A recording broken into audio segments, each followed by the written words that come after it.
This episode is brought to you by Peak, the blockchain for real-world applications and home of DePIN. If you think it's time for Web3 to get real, check out their website at peak.network. That's peaq.network.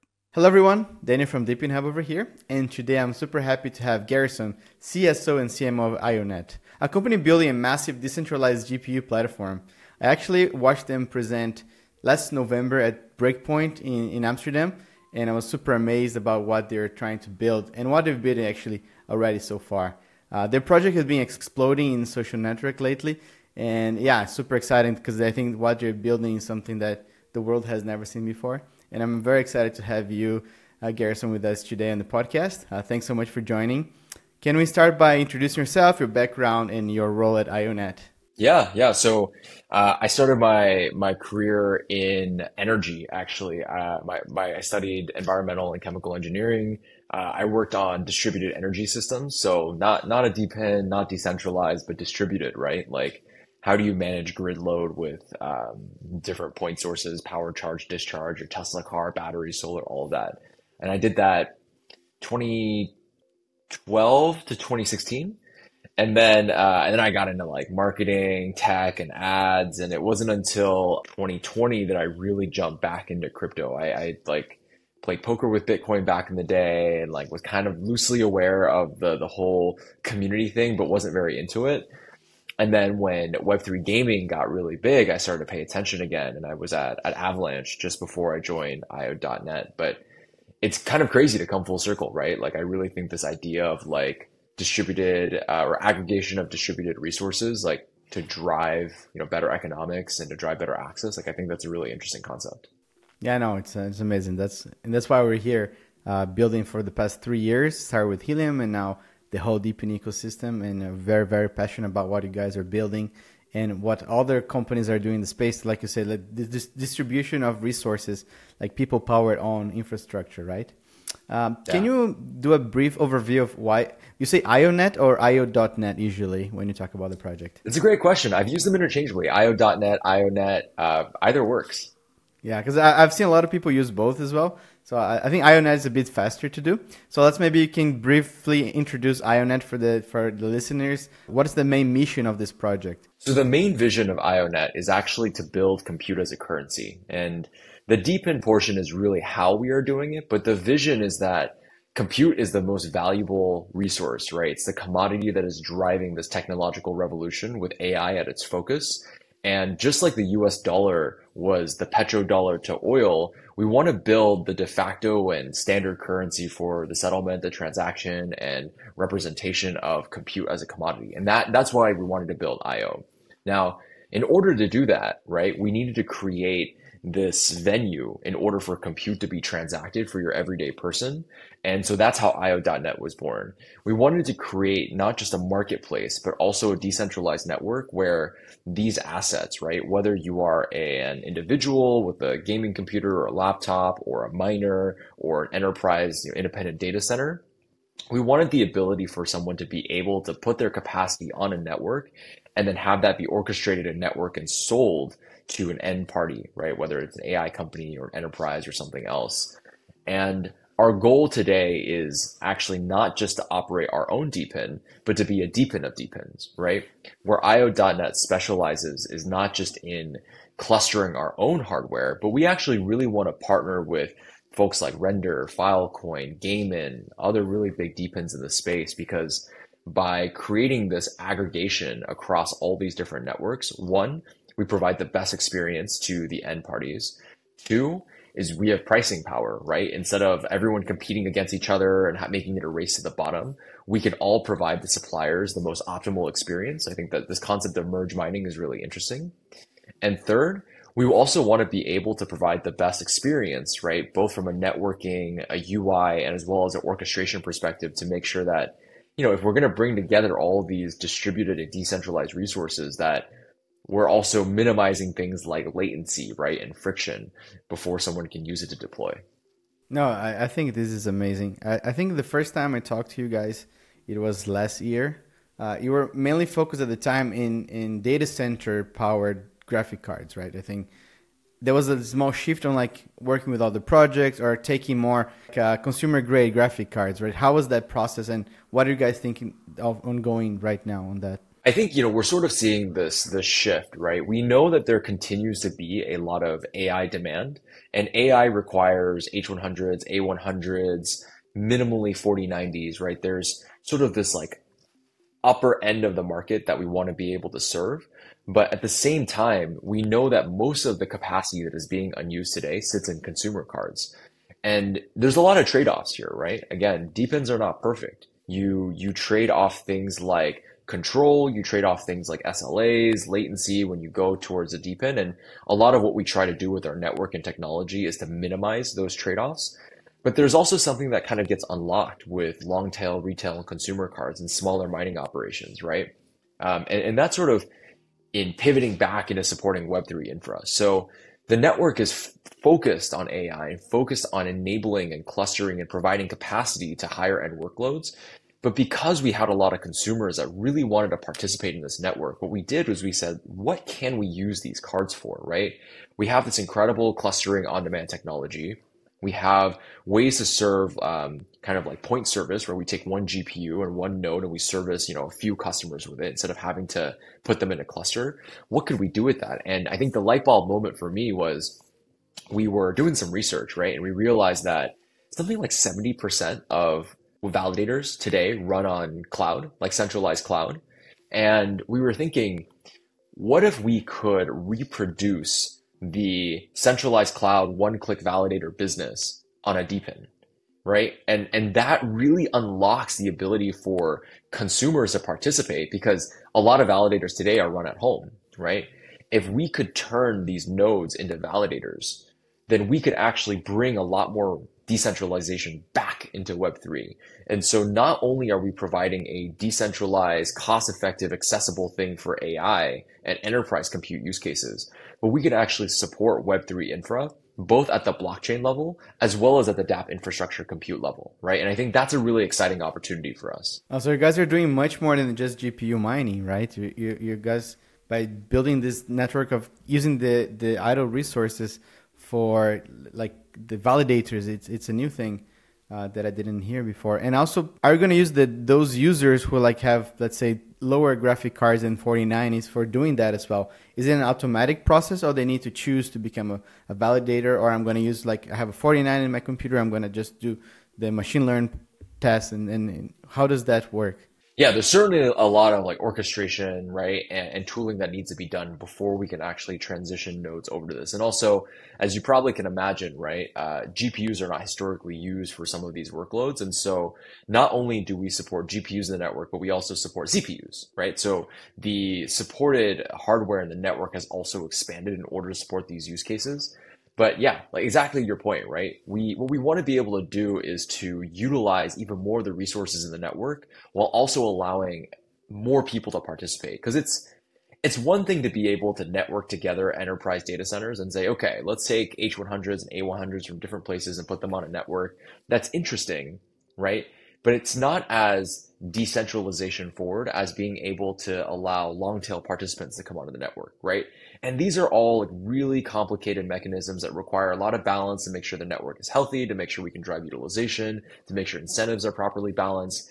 But again, it's super early stages. And I think the most amazing thing about all of this is that even if you don't believe in AI, right? Look, I know a lot of people who are AI skeptics or AI pessimists. I get it. AI is very new.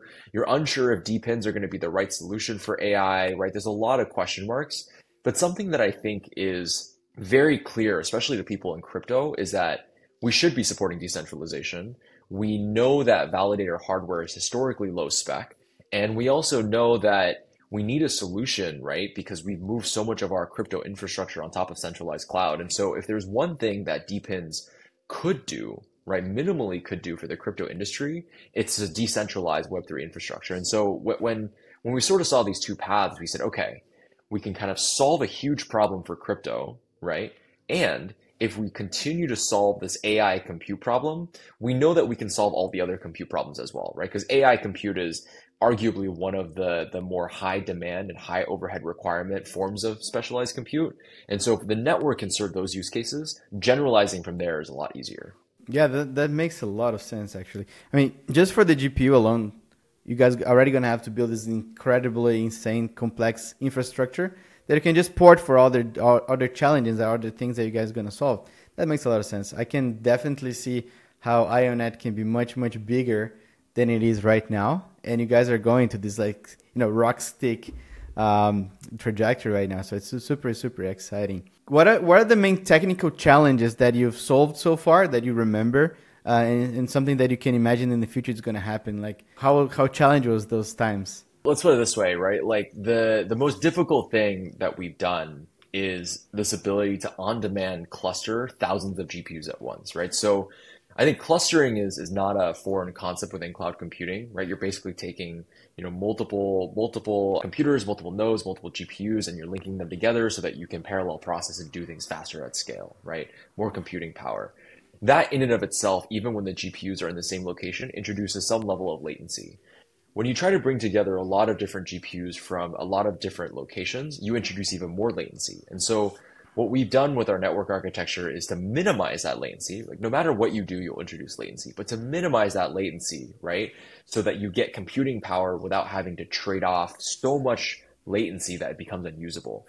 And today we have a product called a mega cluster where you choose a connection speed that you're looking for and you can set some parameters and then you immediately get all the available capacity in the network, right, within your parameters, so that you can drop whatever load that you want on them. And we deployed the other day, I think, a cluster with like 9,000 GPUs of different types in it. And I mean, that's a really novel concept that we hope to continue to develop and refine and make more usable.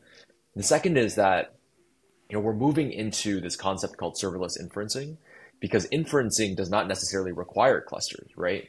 And one of the really interesting things about DePINs is that the decentralized component or decentralized nature of it actually is advantageous in serving like very last mile use cases. So, and I give the example of if you are in a developing country, you're in a more rural area, right? The odds that a major provider is going to put a data center close to you is pretty low, right? Because there's not a lot of opportunity to monetize, right? It doesn't make a lot of sense for them. And so a DePIN will allow there to be like some kind of node that is closer to you than a data center might have been. And so in that case, you might actually have slightly better service and slightly better latency, again, depending on a lot of factors like the connection speed of that node, right? The quality of that node, that kind of thing. But it's one of those opportunities where a DePIN actually has like a slight bit of inherent advantage to a centralized cloud provider. And I think could be a really cool opportunity, especially in regions where data centers and cloud providers just have not been paying a ton of attention, right? Developing countries, more rural areas, smaller cities, that kind of thing. The last thing that we've done that I think is like really, really unique is this concept of DePINs of DePINs. This idea of everyone having a gigantic first-party network is very interesting, but it ultimately leads to a ton of competition, and it leads to really challenging economics, especially for suppliers and for the protocols themselves. And so we sort of taken this approach of we are a fantastic orchestration and networking layer. We're very good at building out that UI to deploy on-demand clusters. We're very good at enabling hardware across our network and other networks to serve these AI and specialized use cases. So we should be trying to partner with as many networks as possible, right? Not compete with them. We want to be this demand aggregator for Filecoin, for Render, for Gaiman, for some other partners that we'll be talking about soon, because at the end of the day, most of these customers, all they really want is access to cheap, fast, flexible compute, right? Where they get it from, I'm not sure if they really care, right? And so if we partner with as many people as possible, it gives decentralized cloud even more of an opportunity to truly challenge centralized cloud providers, right? Like if we're all competing within ourselves, it kind of is like a lot of like other blockchain projects, right? It's like a lot of other niches. Everyone competes against each other, and then we never really challenge like the real providers, right? And I think we often need to like come together to reduce the friction for the Web3 product so that we can be a real competitor to the Web2 products. I can totally see that, especially you guys have such like a fantastic UX and UI when you're trying to interact with the platform. And also, let's say other DePIN projects that are doing similar things with like decentralized GPU. All they care about is demand, right? Having more demand on their platform that they build the supply, without the people building, like bringing the graphic cards. If you guys can be, you know, the provider of the supply for these projects, and you can be the gateway for all the AI and machine learning and everything as well, I think that makes a lot of sense, right? Because when a project wants to use like something like IONET or like Render or other projects, they don't really care what's behind the curtains, as long as it's, like you said, cheap, fast, you know, and works pretty well. I think that's something, if you guys can provide that and then offload the demand from your servers to like other projects, then it doesn't matter, right? As long as that things work. And I think that makes a lot of sense, up to the point that you guys may end up becoming, you know, the main gateway to everybody that needs to run any kind of GPU workload goes to you, and then you guys decide which one to go for. And this way, like you said, maybe there's someone in a rural area next to like a farm, and maybe a render network server is out there, and you guys can direct that user, because then you have a much bigger and broader infrastructure that you can provide to those users. That's super interesting. On this like decentralization orchestration that you guys have, how can you ensure like the security and privacy while you guys are sharing those information across the network?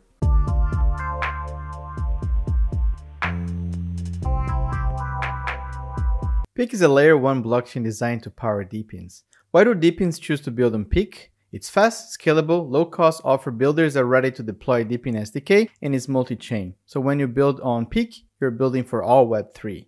PIC is home for the fastest growing DePIN projects, with more than 100,000 vehicles and devices deployed, over a dozen DePINs already building, and the world-leading device manufacturers such as Boss partner with them. Think of building a DePIN? PIC has a grant program for DePIN builders. If you're listening to this, remember, you're early. The PIC network will launch in the first half of 2024. Check out PIC's channels for more details and links in the podcast description.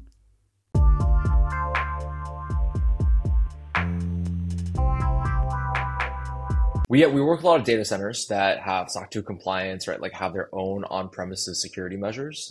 We do have end-to-end encryption as well, so no node can see the traffic on another node or in the rest of the network. But this is also an area where with a lot of unexplored and untapped potential, right? So we partnered with companies like My Network, like Ator, that are working on privacy, ZK, and trustless solutions, right? Like they're building out trust layers for projects like us. And I think there's just a lot of like untapped work there. I mean, I know that it's a bit of a meme and it's a bit of like a hype thing, but I think when it comes to compute DePINs, right, and just to the compute industry overall, ZK has this really interesting opportunity. Like if we can figure out a way for node operators to have zero idea what they are actually computing, right?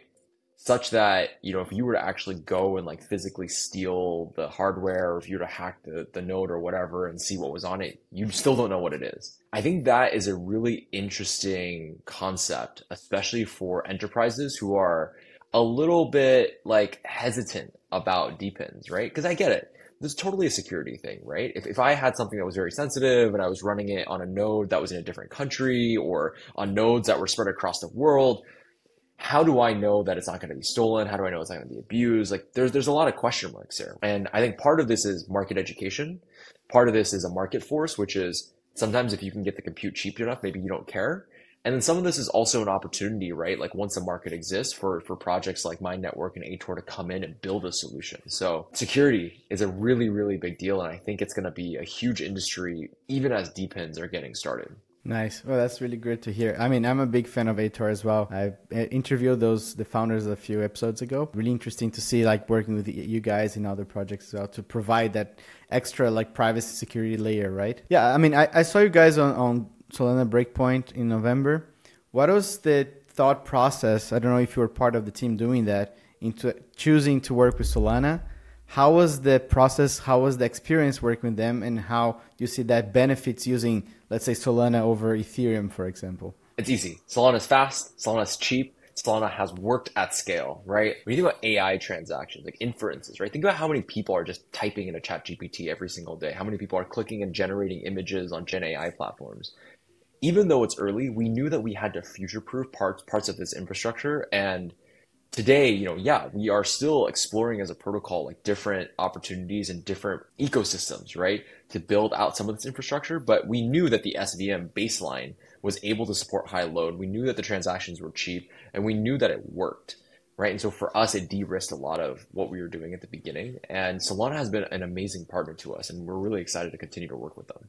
Yeah, I know. I'm a big fan as well of Solana. Actually, nowadays, whenever I see a project that's built solely on Ethereum, I get a bit like, ooh, but this gas fee is going to be so hard to work with.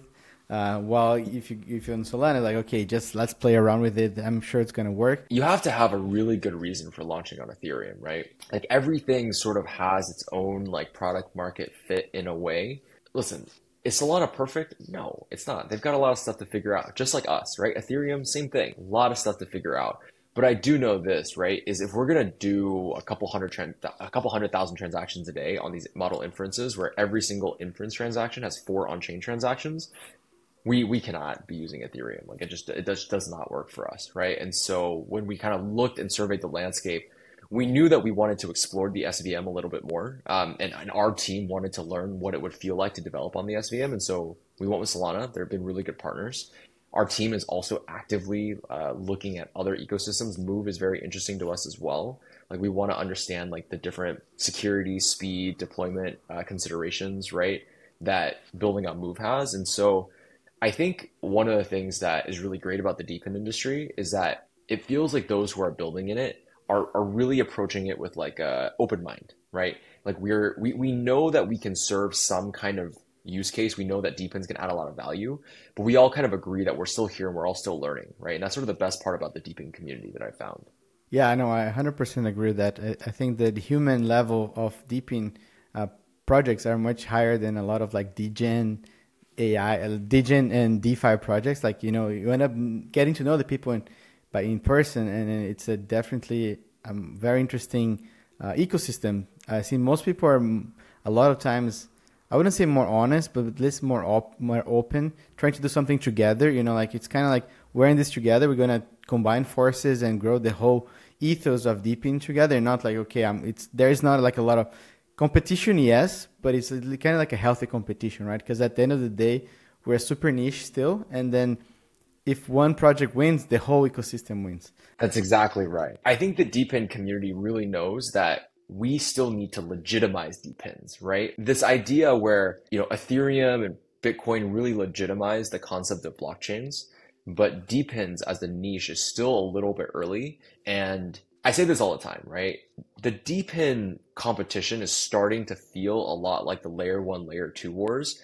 And I really hope that everyone who's in DePIN recognizes that the only way that DePINs really catch on mainstream and the way that DePINs can really serve enterprise customers is if we stop fighting. Like everyone needs to support each other here, because in crypto, you're serving crypto customers, right? Like a lot of the blockchains are serving like Web3 devs, and there's a lot of like financial incentives there to make sure that those kinds of things take hold. A lot of enterprises don't care about our tokens. They don't care about the tokens. They don't care about the decentralization. They really care about economic security and friction, right? And if they come and they look at DePINs and they go, wow, this is a cesspool of like infighting. There's a lot of FUD. Like no one really believes that other people can work. You know, if they see a lot of that, we're just never going to beat or even challenge someone like the Web2 players, right? And the Web2 companies that are considering using something like a DePIN solution, the consumers that are looking at something like Helium and going, okay, do I use AT&T or do I use Helium? We need to try to legitimize each other, right? So that consumers feel comfortable using these products every single day. Yeah, absolutely. I think you very well put on that. Gives me like the goosebumps just to think about this stuff, and makes me very, very excited about how everybody gets together whenever we go to like a DePIN event, on a side event on the main conference. We also feels like it's like a high school reunion, you know, just get a bunch of friends working together and trying to go towards like a common goal, which is like make this DePIN ecosystem work, which I believe is going to onboard 100 million people into crypto in the next 5 years, 5 to 10 years. So yeah, let's do this together, right? Going back a little bit to the Solana part, you guys have 2 native tokens, right? The IO and the IOSD. Can you explain the role of those 2 tokens and like how do they work into the IONET ecosystem? Great question. So we've actually taken IOSD, which is effectively just a credit, and we're actually going to put it in the background. So it's no longer going to be an accessible, visible on-chain token. And because what we want to do is we want to shift towards having a single kind of petrodollar-esque token for compute, and we want that to be IO. So IO does a few things. IO is unified payments for everything on the network.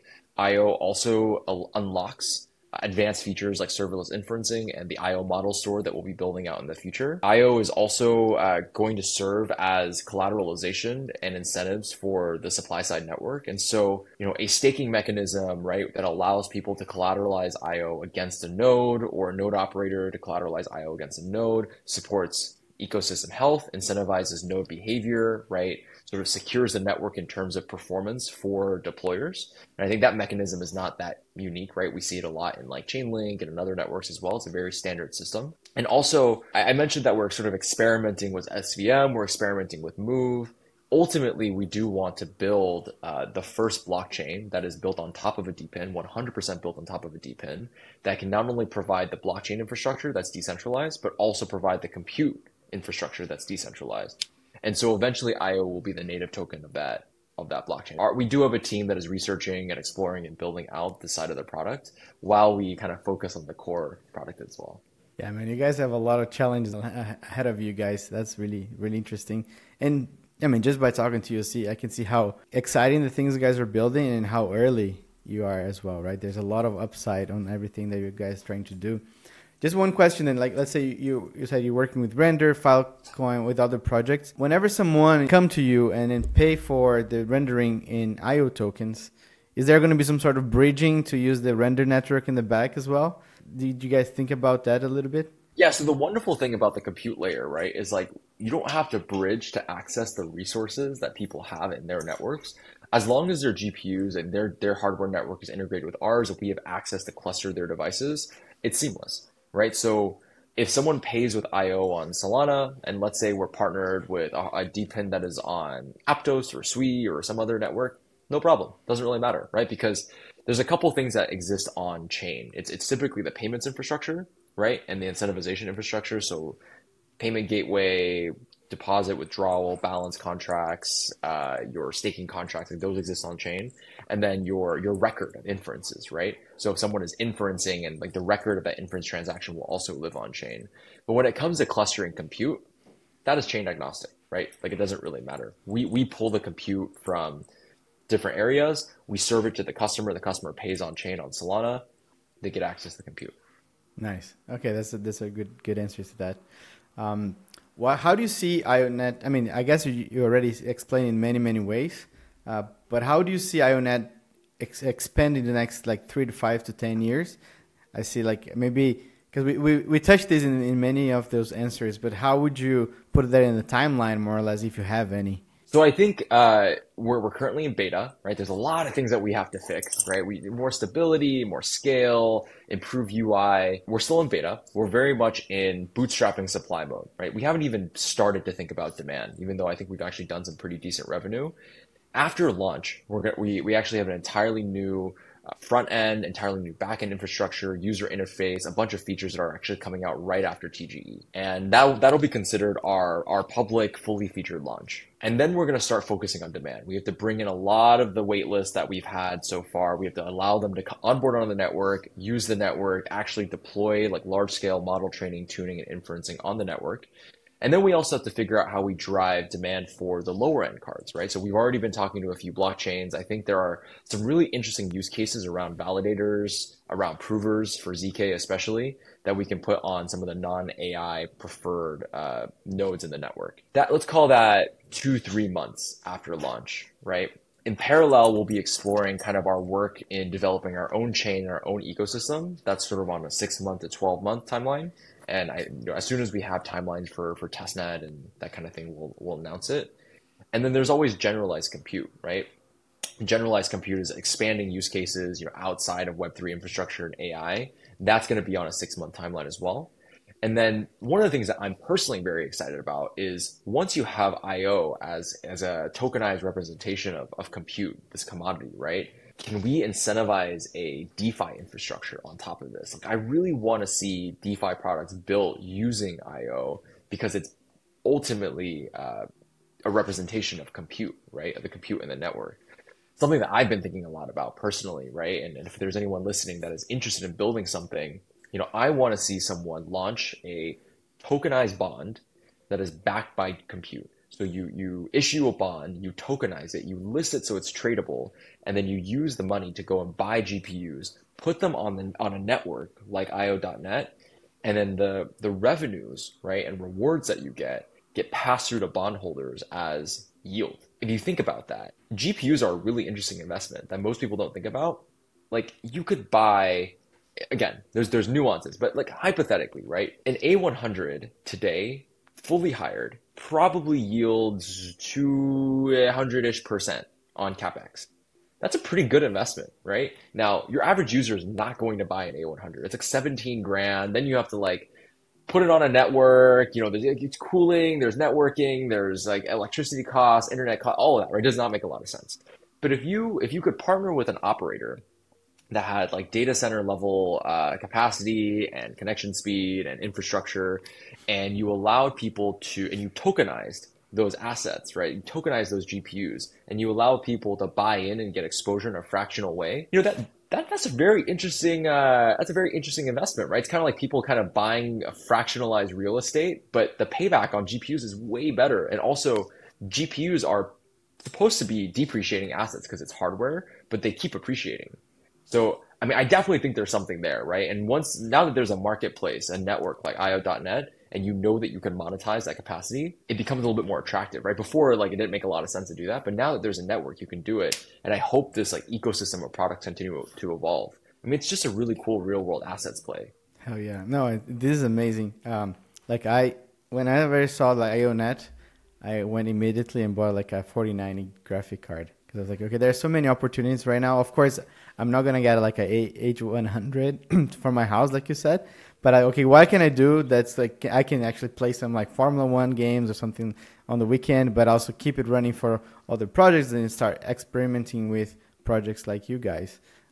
Immediately, that was no brainer. You know, I know for a consumer grade is an expensive graphic card, but if it's going to pay itself, you know, even in like 6 months, it's a no-brainer of an investment. For our listeners right there, people like me, if I am interested in using IONET, I have a 4090 or even a MacBook M1 Pro, right? Because it released with the ARM processor now as well. Where should I go to know more about IONET, and what should I do to participate in the supply side? So IO.net documentation, we have video tutorials, written tutorials, whether you're running on Mac, Windows, Linux, Ubuntu, like whatever it is you're running, it's very straightforward.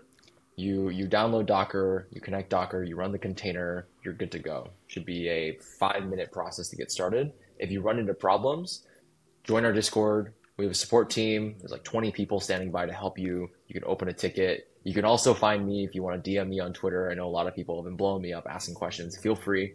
I will try to get back to you or connect you with our support team. But what I always say to people is this: if you're a consumer and you have a graphics card, or it's not like an amazing graphics card and you're worried about whether or not you'll get hired, if you're doing it for the ROI and you're like investing in graphics cards, please like do some research, right? Like do your own research, all that kind of stuff. But if you already have a graphics card, or if you're going to buy a graphics card for gaming anyways, just participate, man. It's really interesting just to be a part of like this kind of network, to see what is possible. We've had a lot of people go, yeah, like my graphics card got hired. I heard the fan running overnight. Like I didn't know that's how that would work, right? And then they see the balance in their account and they're like, wait, I'm making a little bit of money doing this, right? On something that they would have used for gaming anyway. So it's just cool to be able to like actively participate in this kind of technology and just be part of something that is new, right? And like you said, it's so early. It's kind of like the people who are experimenting with helium, right? Like I tried it, and you know, I have my Solana phone, and is it replacing my everyday phone? No, but I have it because I want to understand and educate myself on how some of these things work, right? Because you don't want to be the person who's learning about it after it hits mainstream and like trying to catch up to how all of this works. So if you can get involved, get involved. Yeah, absolutely. For example, I've seen that you guys are really testing the limits of Discord. There was like the public AMA on Discord. You hit like 10,000 users and people trying to log in, you couldn't. You guys are really like pushing the boundaries there. That's just to show how excited the community is. Yeah, but it's a good problem to have, right? Like you guys are gonna solve it, I'm sure. And then just to see the community growing like that is super, super cool. Yeah, make sure everybody to check IONET on the website, the link on Twitter. Everything's going to be on the description of this podcast. Also, make sure to subscribe to depinhub podcast wherever you listen to these or watch on YouTube, for example. Check website depinhub.io. And yeah, man, thanks so much for joining the episode today. I think I'm going to get out of this episode and go set up my computer with a Docker and get the IONET instance running, because this is super, super interesting. And don't forget, right, we're so new in this thing. The way that you guys are growing, it's just going to be a pleasure to follow the growth and everything that you guys do. And you can count on depinhub as well for any kind of support. We're here to elevate the whole DePIN ecosystem, like we said before. And yeah, we're in this together and hope to see everybody winning. I love it, man. Thank you for having me on today. I appreciate it. That was a great one.